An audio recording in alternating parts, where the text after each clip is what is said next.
So the area that I wanted to look at first is one of our out-of-the-box reports, staff availability. And what this will help you do is to allocate the right person to the right project based on their availability and skills. So in this scenario, I'm combining my live and potential project data. I just want to have a look at what available staff I've got in my US office. And it's going to combine all of that into a forward-looking perspective, combining all of that rich data that is being used within CMap on a day-to-day basis.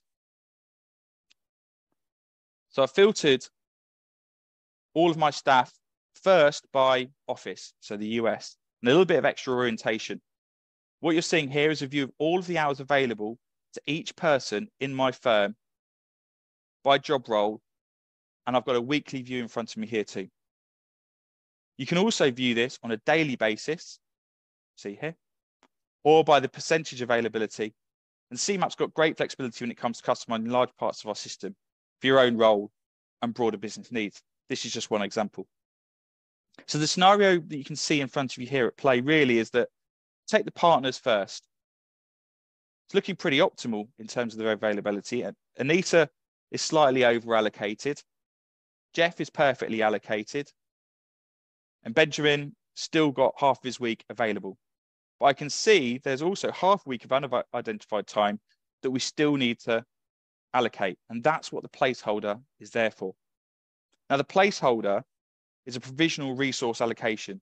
And that's where you weren't exactly sure who needed to be on an engagement, but you knew you needed that role at some point in the future. And then as that date comes closer, of course, you need to then point that placeholder into somebody else so they can take on that engagement. But I want to see who is and who isn't available for maybe a specific need. So let's say I've got a potential engagement last minute. I really need to find a senior consultant who's got critical path expertise. I can use the filters within CMap to do exactly that. So let's filter by role.